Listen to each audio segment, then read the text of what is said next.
Hi, me, Annie here. My poem for you to begin this reflection. Within even the most seemingly delicate, near ethereal of things lies the something strong that is the foundation of their strength. Delicate sparrow skeleton, massive mountain spine. There is structure in support of everything. Nature's balance to fluidity, rigidity.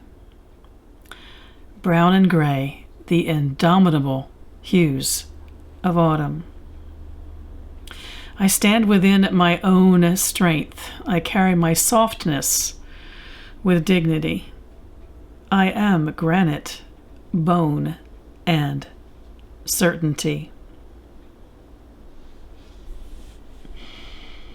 The consideration of bones in the season of earth leads us into exploration of all the places we are strong. Those places are not always physical. They can be energetic and emotional, too. Bones as a spiritual consideration is everything which provides the innermost structure that supports us. What comes up in my reflections for today is consideration first of my body and my physical strength. The reflection asks that I connect intimately with what is going on in my literal bones. And then there is consideration of strength as virtue, which in the end is where this reflection goes. Where I land on this day is a consideration of character. My own character. It's not about consideration of the character of others.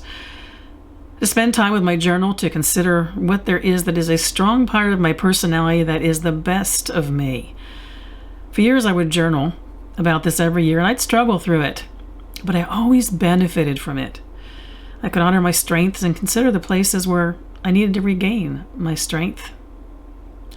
And then I read an article in a psychology journal which intrigued me. Not that I spend a lot of time reading psychology journals, but I picked this one up because there was an article on emotional intelligence in it.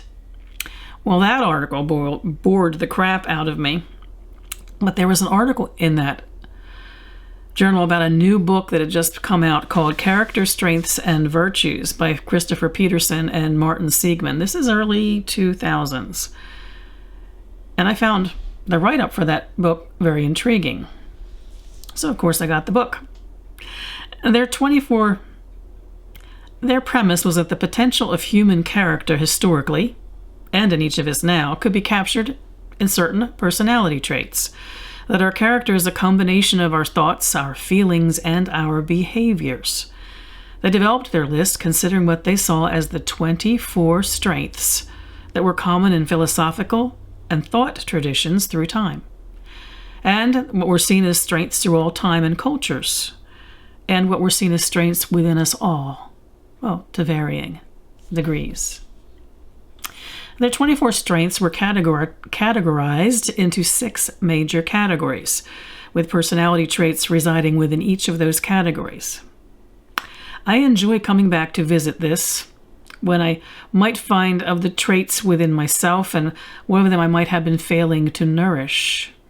Nourishing is one of the aspects of who we are in the season of Yule and the season of Earth.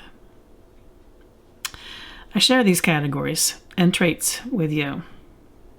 In the category of courage, they listed bravery, perseverance, integrity, and enthusiasm. In the category of humanity, love, kindness, and social intelligence. In the category of transcendence, appreciation of beauty and excellence, gratitude, optimism, humor, and purpose. In the category of temperance, self-control, prudence, humility, and forgiveness. In the category of justice, leadership, fairness, and teamwork. And finally, in the category of wisdom and knowledge, perspective, love of learning, open-mindedness, curiosity, and creativity. I'm not suggesting that you look at these as definite and definitive strengths and virtues of character. I don't.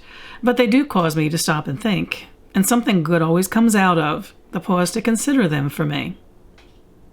The VIA Institute on Character hosts an online questionnaire that will analyze your response to questions to see which of those character strengths are most present in your personality. I found it very interesting to explore. It's free, and you can take it on viacharacter.org. I'll list that in the image credit for the text for this video. When I originally took it, and I've taken it again later and I get the same thing, my top traits are appreciation of beauty and excellence, spirituality, and love of learning. The traits that are not dominant for me are bravery, teamwork, and creativity. I agree with those top traits of appreciation of beauty and excellence, spirituality, and love of learning. And when it comes to the not dominant categories, I agree on the whole bravery thing, actually. I'm not very confrontational. And I agree on the teamwork thing. I work well in a team, but I prefer working as a hermit, if truth be told. The creativity trait that I show very little of surprised me early on, as I don't feel I'm a non-creative person. But that trait in its definition has to do with how innovative you are and how you create new things or come up with new ideas. And, well, that's not me so much. Not in that definition of creativity. I'm not better. We are not better because of the traits that I have in strengths or ones that are not strengths. And that is part of exploring the traits. We all have some that are our drivers and that define our character. This exploration of character is so fascinating. And they will be different for each of us. If you visit the site and fill out the questionnaire, you'll want to know that they will provide you with a follow-up email and a weekly prompt for suggestions how to make best use of your strengths. It's easy to opt out of if you aren't interested, but I have actually found their emails to be, well, something for me to ponder. Character, strength, virtue, and bones. Well, that's all appropriate to this season of Earth, don't you think? Have you ever stopped to consider what your character traits might be? What would you name the thoughts and the feelings that lead you to behave as you do? It's not an easy bit of self-introspection, but I bet you'll learn a thing or two about yourself. I wish you all mirth and reverence in the season of Yule. Merry part.